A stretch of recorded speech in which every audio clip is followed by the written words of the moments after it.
رمضان تجلى وابتسم طوبى للعبد إذا اغتنم رمضان تجلى وابتسم طوبى للعبد إذا اغتنم أرضى مولاه بما التزم طوبى للنفس بتقوى رمضان تجلى وابتسم طوبى للعبد إذا اغتنم.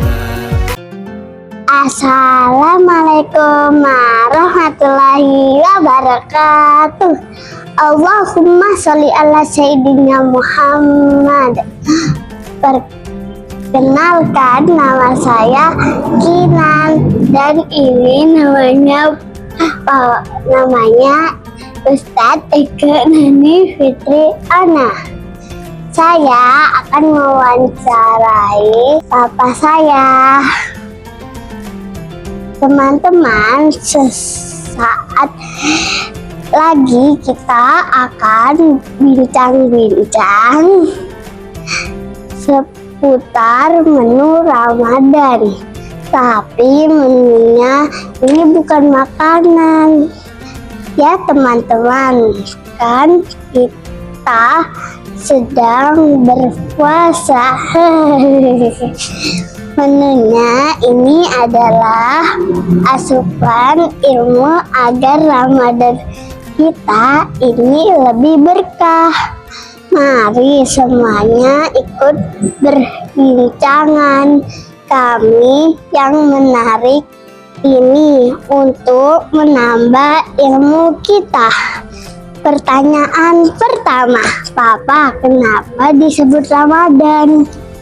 Jadi kata Ramadan ini diambil dari kata Romidho. Romidho artinya panas, membakar. Karena orang-orang Arab itu biasanya menamai bulan itu dengan satu hal yang mereka alami. Kalau di Arab itu ketika masuk bulan Ramadan karena panas, maka mereka menyebutnya Romidho. Tapi kemudian oleh kita, oleh umat Islam, memaknai bulan itu dengan makna-makna spiritualitas. Misalnya yang disebutkan oleh baginda Nabi dalam hadis riwayat Anas ibnu Malik, innama summiya Ramadan li'annahu yarmil dzunub. Disebut Ramadan karena bulan ini bisa menghapuskan dosa-dosa, membakar dosa-dosa. Jadi Ramadan tidak hanya dimaknai panas, Romidho atau arambu, ya, membakar, tapi juga dimaknai karena panasnya itu bahkan bisa membakar dan menghapus dosa-dosa kita. Jadi itu sesuai dengan makna kita yang hari ini berpuasa di bulan Ramadan. Kalau berpuasa dengan baik, maka bisa menghapus dosa-dosa kita yang telah lalu. Itu sebagaimana juga dalam hadis yang lain, hadis sahih, dikatakan man shoma ramadhana iman wa ihtisaban ghufira lahu ma taqaddama min dambi. Barang siapa yang berpuasa Ramadan dengan penuh iman dan ihtisab, semata-mata karena mengharapkan pahala ridho daripada Allah, ghufira lahu ma taqaddama min dambi, maka akan dihapuskan dosa-dosanya yang telah lalu. Seperti itu ya, Mbak Ginan. Terima kasih jawabannya, Papa. Pertanyaan kedua, kenapa kalau datang bulan Ramadan orang-orang menyebutnya marhabannya Ramadan? Nah, kita sering dengar ungkapan ketika datang bulan Ramadan dengan ungkapan marhaban ya Ramadan. Sebenarnya dalam bahasa Arab itu ada dua kata yang mirip, tapi sebenarnya kandungan maknanya berbeda. Pertama, orang Arab untuk menyambut sesuatu yang datang itu menggunakan kata ahlan wa sahlan. Ahlan itu artinya adalah diambil kata ahlun, ahlun itu mengeluarga. Wa sahlan itu mudah karena dimaknai sesuatu tempat yang datar, jadi mudah. Maka ketika orang menyebut ahlan wa sahlan, dia sebenarnya menyambut orang yang datang itu dengan kekeluargaan dan dengan keterbukaan, dengan kemudahan-kemudahan. Dia melayani orang yang datang itu dengan ucapan itu, dengan senyuman dan sebagainya. Sedangkan Ramadan itu kecenderungan menggunakan ungkapan selamat datang, tapi menggunakan kata marhaban. Marhaban itu diambil dari kata rohbun. Rohbun itu artinya luas, lapang. Apa? Luas, lapang. Luas, lapang ini maknanya adalah ketika Ramadan datang kepada kita, kita sambut dia dengan luas, lapang.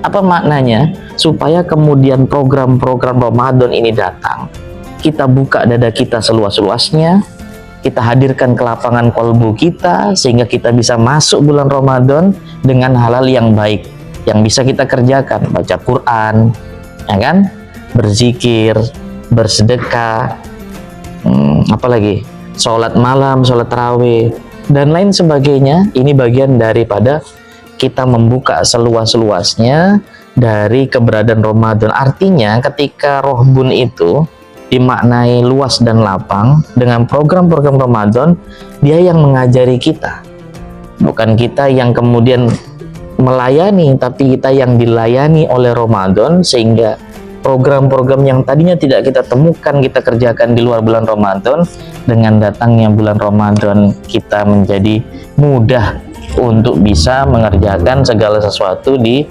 bulan Ramadan. Maka begini Mbak Kinan, dalam kitab Madarijus Salikin, sebelum datangnya bulan Ramadan itu kan ada namanya bulan Sya'ban. Bulan Sya'ban itu diambil dari kata syi'ab. Syi'ab itu artinya berjalan di atas gunung atau bukit. Karena nanti pada akhirnya Sya'ban itu akan menuju puncak gunung yang disebut dengan Ramadan. Dalam kitab Madarijus Salikin itu dijelaskan bahwa orang yang menapaki gunung itu kan sulit, semakin tinggi, semakin tinggi, semakin tinggi, banyak tantangannya, mulai dari angin, tempat yang hutannya rimba, lebat, gitu. Kemudian belum lagi ada perampokan dan sebagainya. Tapi orang yang punya kegigihan, kebulatan tekad menuju tangga-tangga untuk mencapai pengenalan Allah, ma'rifatullah melalui Ramadan itu, maka ketika dia sampai nanti dia dapat petunjuk hidayah, maka jadi teranglah kehidupannya, tercapailah apa yang menjadi hal-hal yang menjadi tujuannya, yaitu pengenalan kepada Allah Subhanahu wa Ta'ala. Maka di dalam surat Al-Baqarah ayat 185 itu disebutkan walitukmilul iddata walitukabbiru ala ma hadakum wa la'allakum tashkurun. Jadi setelah kita memenuhi bilangan Ramadan, karena kita sudah mengenal Allah, kita disuruh untuk walitukabbiru ala ma hadakum, bertakbir, mengagungkan Allah atas segala petunjuk karunia yang Allah berikan sampai kita pengenalan kepada Allah, wala'allakum tashkurun. Dan ini bagian daripada cara kita untuk senantiasa bersyukur atas segala nikmat yang Allah berikan kepada kita. Nah, kurang lebih begitu kalau dikaitkan dengan kitab Madarijus Salikin. Kasih ya Papa. Pertanyaan yang ketiga, apa keistimewaan bulan Ramadan Papa? Sebenarnya bulan Ramadan ini kalau ditanya, karena dia sayyidus suhur, penghulunya bulan, maka keistimewaannya banyak. Cuma Papa mau jelaskan salah satunya aja. Di dalam hadis qudsi itu disebutkan bahwa di antara keistimewaan bulan Ramadan, bulan ini atau ibadah yang kita kerja di dalam bulan-bulan Ramadan ini seperti puasa, itu merupakan ibadah sir, ibadah rahasia yang tidak ada orang tahu selain hanya kita dengan Allah. Maka hadisnya itu berbunyi, kullu amali bani adamalah illa syiyam fa innahu li wa ana ajazibi yada'u ta'amahu wa syaraba wa syahwatahu min ajli. Jadi ibadah Ramadan ini dia adalah ibadah khusus yang diperuntukkan untuk Allah, karena tidak ada orang yang tahu apakah orang itu berpuasa atau tidak. Berbeda dengan sholat, puasa, haji. Kelihatan kan? Kalau orang sholat kelihatan enggak rukuk sujudnya? Kelihatan. Kalau orang zakat, ada enggak yang dizakatkan barangnya? Ada kan? Ada. Kalau orang haji, ada enggak namanya dipakai nama haji depannya? Ada kan kebanyakan. Berarti kan ini ibadah kelihatan, jahar. Puasa, ada enggak orang yang bisa memastikan orangnya itu berpuasa atau enggak? Enggak bisa. Kenapa? Karena puasa ini yang tahu hanya dia dengan Allah. Kalau dia sembunyi-sembunyi minum bisa atau enggak, Mbak? Bisa kan? Tapi ditahu orang atau enggak dia batal? Enggak tahu kan? Ya karena ini ibadah sir. Maka puasa ini menjadikan orang itu lebih dekat kepada Allah, ikhlas dia beribadahnya karena semata Allah. Ya da'u ta'amahu wa syaraba wa syahwatu min ajli. Jadi dia meninggalkan makannya, dia meninggalkan minumnya, dia meninggalkan syahwatnya, semuanya karena Allah. Gitu. Maka kalau puasa yang demikian itu, keistimewaannya kan membentuk orang jadi ikhlas. Apa-apa karena Allah, bukan lagi karena pengen update status, bukan karena pengen dipuji orang, ya kan? Bukan karena pengen dapat hadiah, bukan. Karena yang tahu puasa atau enggak kan dirinya sama Allah, berarti kan harus jujur kepada Allah. Nah ini, maka di dalam hadis yang lain itu dikatakan laisa siyamu minal akli wasyarab.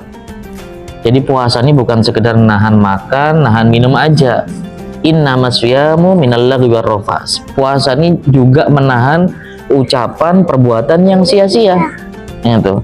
Fa in syabaka hadun awi jahalin gitu, atau kalau ada orang datang mencaci makimu atau juhila atau berlaku bodoh di hadapanmu, ya, fal takul, maka engkau mengatakan inni soimun, sesungguhnya aku berpuasa, sesungguhnya aku berpuasa. Artinya puasa ini kita punya kesadaran sebagai hamba yang spesial, beribadah hanya semata karena Allah.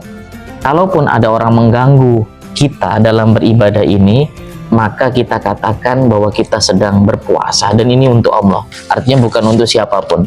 Nah, maka orang puasa memiliki banyak keistimewaan. Selain keistimewaan yang disebutkan para ulama, ya pahalanya dilipat gandakan, nilai wajibnya ya dilipat gandakan, kemudian nilai kesunahan dari ibadah juga di seperti nilai wajib, kemudian bau mulutnya nanti akan diganti oleh Allah dengan pewangian misik dan sebagainya, minyak wisik ya. Jadi banyak keistimewaannya, dan tentu kita berharap kita menjadi orang yang istimewa masuk ke dalam bulan Ramadan, diangkat derajat kita oleh Allah, diberikan kebaikan dan dimasukkan di pintu Ar-Royan, nama salah satu surga yang kemudian hanya oleh orang berpuasa yang bisa memasukinya. Mungkin itu keistimewaannya dari bulan Ramadan, Mbak Kinan. Wallahu a'lam bishawab.